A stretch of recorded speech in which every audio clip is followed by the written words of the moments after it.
Hallo liebe Freunde, ich freue mich, euch heute hier wieder zu sehen auf meinem Kanal.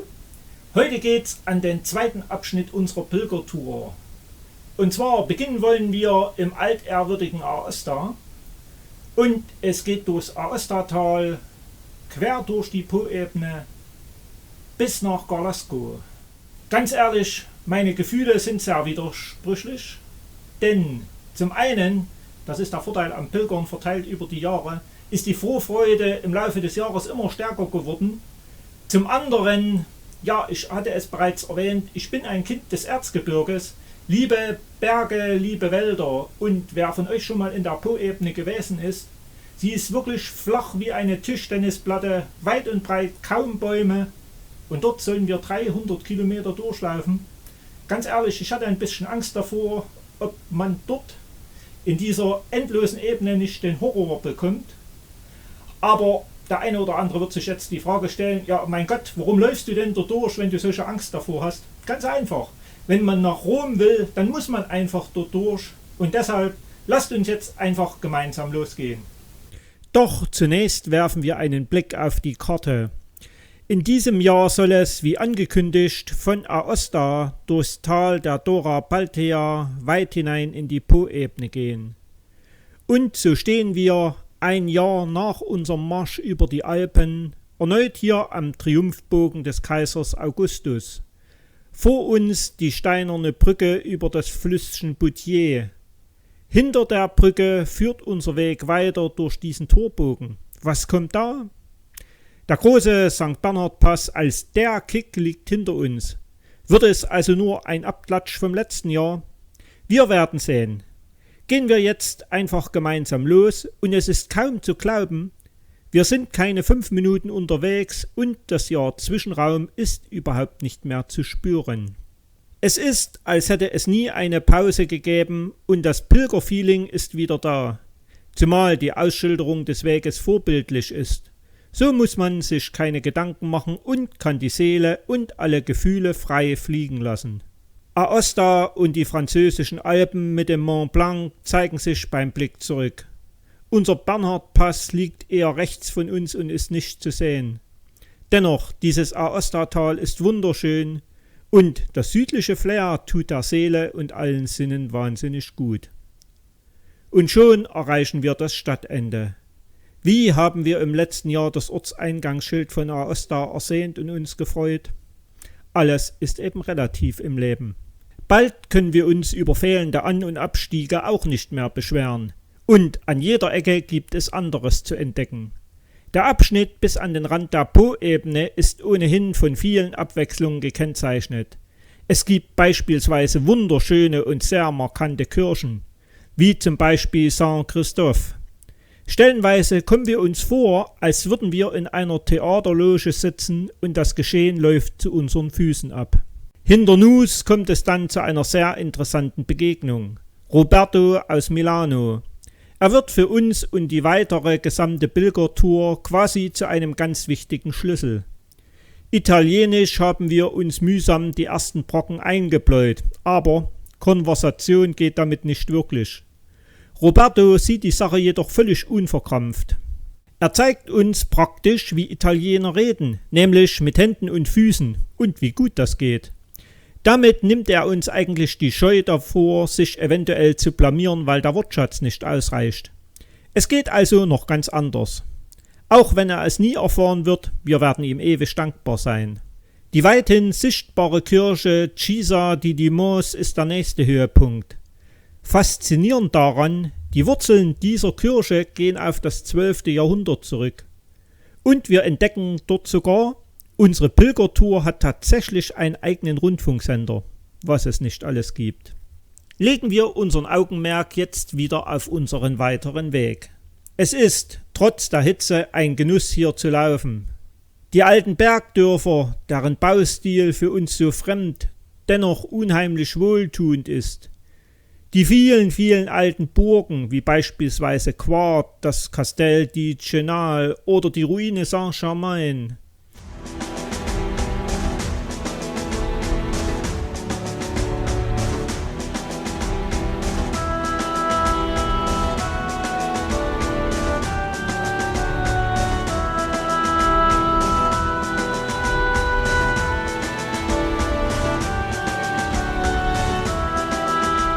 Dazu jede Menge alte Gemäuer und Häuser. Es gibt erneut so vieles, was wir uns gerne mit mehr Zeit und Ruhe intensiver anschauen würden. Wobei, bei manchen Anwesen fragen wir uns, ist es Genuss, in dieser Einöde wohnen zu dürfen oder ist es eine Strafe, hier wohnen zu müssen? Da wir ja auf Urlaub und Pilgerreise, also eine gewisse innere Einkehr sind, welcher Art auch immer, darf der Genuss nicht zu kurz kommen. Das italienische Eis, mir tropft noch immer der Zahn bei dem Gedanken daran. Na, und eine schöne italienische Siesta mitten im Grün, das hat natürlich auch seinen besonderen Reiz. Und warum nicht? Zumal uns Petrus erneut mit dem Wetter ganz sehr verwöhnt. Unser Tun scheint also unter einem guten Stern zu stehen. Ein Genuss ganz anderer Art sind die vielen Brunnen mit Trinkwasser, herrlich. Es ist ja sehr heiß und überall das frische Wasser aus den Bergen, es ist wunderbar. Und für all diejenigen, welche vom Laufen noch nicht ausgelastet sind, man kann seine überschüssigen Kräfte unterwegs auch noch zusätzlich abreagieren. Unheimlich faszinierend jedoch für uns, dieser Weg lebt auch hier abseits in der öffentlichen Wahrnehmung. Immer wieder haben Bewohner Grüße an ihren Häusern oder Gärten aufgestellt und, wenn es so ein alter Kanister, als privat hergerichteter Wegweiser ist. Dazu kommt, ich hätte es nicht für möglich gehalten, wenn wir es nicht selbst erlebt hätten, die Radfahrer grüßen alle freundlich, die Autofahrer lassen die Scheiben herunter und winken uns. Ebenso viele Leute aus ihren Häusern oder Geschäften. Eine geniale Idee an diesem kleinen Haus. Die Bewohner haben hier einen kleinen Getränkeverkauf eingerichtet. Die kleine Verkäuferin ist sichtlich angetan von unserem Obolus. Wir haben viel Spaß und können herrlich miteinander lachen. Das ist einfach phänomenal und überwältigend. Sind wir tatsächlich schon im Paradies? Wahnsinnig spannend sind die überall zu entdeckenden geschichtlichen Spuren, deren gibt's hier zuhauf. Von den vielen Burgen habe ich ja bereits gesprochen. Orte, deren Wurzeln, wie zum Beispiel Chambord, bis weit in die Bronzezeit reichen. Unsere Vorfahren haben jedoch noch viel mehr hinterlassen. Zum Beispiel die in den Fels gegrabenen Wagenspuren. Wie viele tausend Jahre müssen hier die Menschen mit Sack und Pack über diese Berge gezogen sein? Die Täler waren damals noch Sumpfland und indem sie mit ihren Fuhrwerken hier oben entlang zogen, haben sie sich unbewusst für uns in dem Stein verewigt. Was mag wohl ihre Botschaft für uns heute sein? Was waren das damals für Menschen?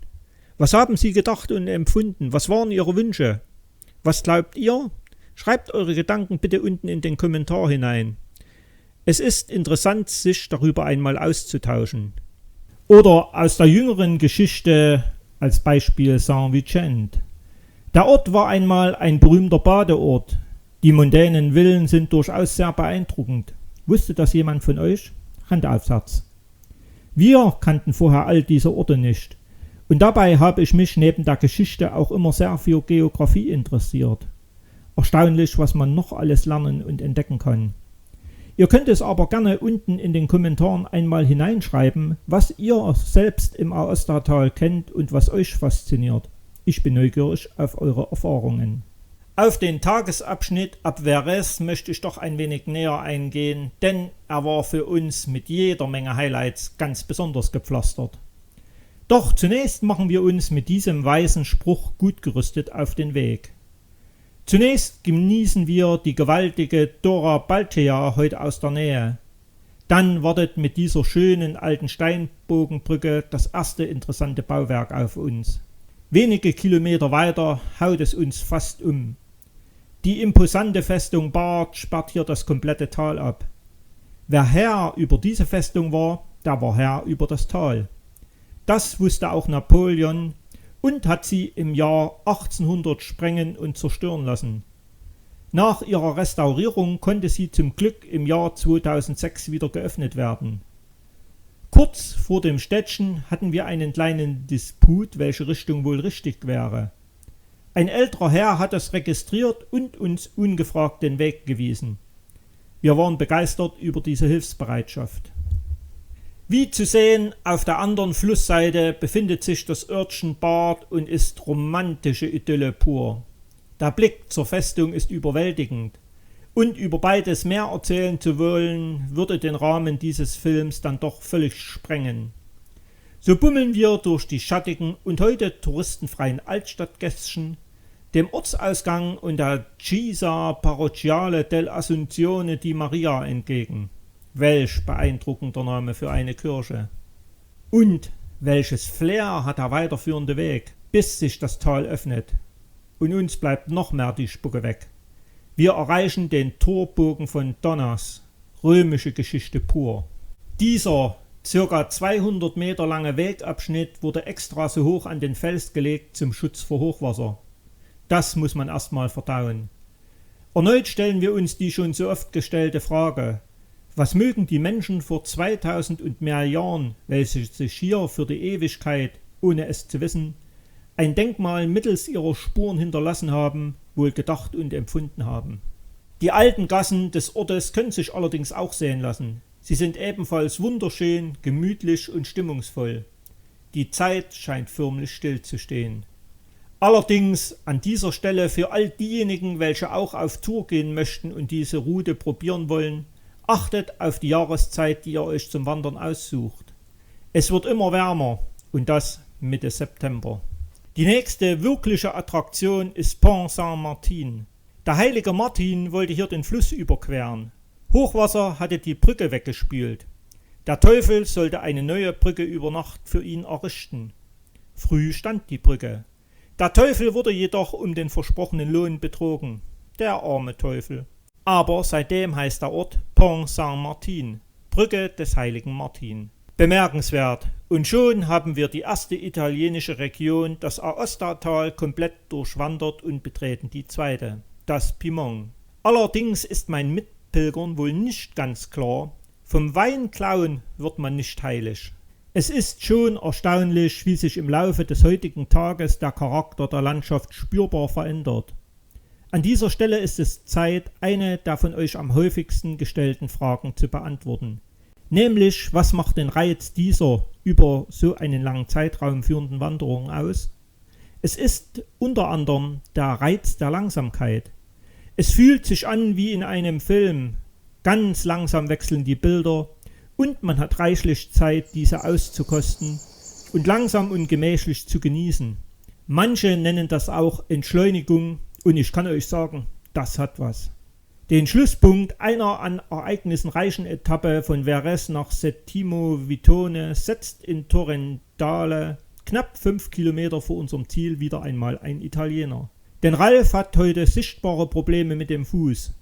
Ein Italiener sieht das, holt sein Auto, kommt zu uns gefahren und bietet an, uns zu chauffieren.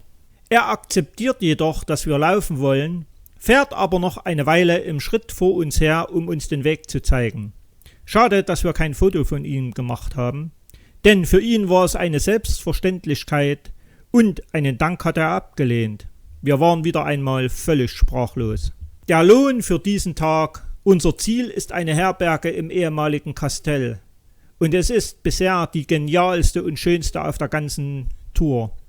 Ein wirklicher Traum und ein richtiges Märchenschloss. Dazu, wie aber überall, ein unheimlich netter und freundlicher Vermieter. Passend zu unserer letzten Unterkunft, welche einem verzauberten Schloss ja ähnelte, auch die Landschaft. Irgendwie fühlen wir uns hier wie im Märchen, regelrechte Tunnel aus Wein. Dazu diese verwunschenen Ruinen, die Felsen, die Vegetation. Ist das alles Wirklichkeit? Allerdings fällt mit jedem Schritt stärker auf: Langsam, aber sicher sind die letzten Berge am Verschwinden. Nicht weit und die Poebene wartet auf uns. Aber vorher warten noch viele schöne Erlebnisse auf uns. Wie bereits im Intro des ersten Teils von Aussteiger auf Zeit erwähnt, laufen wir durch eine sehr schmale Gasse, als ein dicker Audi ziemlich flott und rasant gefahren kommt. Als deutscher Wanderer ist man da ja gewohnt, beiseite zu springen. Aber weit gefehlt. Der Fahrer hielt an und sprach, als er uns als Deutsche erkannte, sogar mit Deutsch an. Wir hatten einen richtig netten Plausch mit ihm. Schade. Die Situation war so unwirklich, wir haben wieder einmal ein gemeinsames Foto vergessen. Wir erreichen Montalto Dora, wo die nächste nette Begegnung wartet. Denn wir liegen gut in der Zeit und beschließen, in der Pizzeria Venus Mittag zu machen. Nach anfänglichen Startschwierigkeiten, wieder einmal wegen der Sprache, haben wir ganz viel Spaß mit der Kellnerin und der Chefin des Lokals. Mir bringt es nach Ende der Tour sogar eine Freundschaftsanfrage bei Facebook ein. Bis zum nächsten Ziel, Ivrea, lässt sich jedoch noch ganz schön laufen. Und auch heute möchte sich die Sonne von ihrer besten Seite zeigen. Und an der Cappella di Santa Croce sind es inzwischen wieder über 30 Grad. Wir schwitzen sichtlich.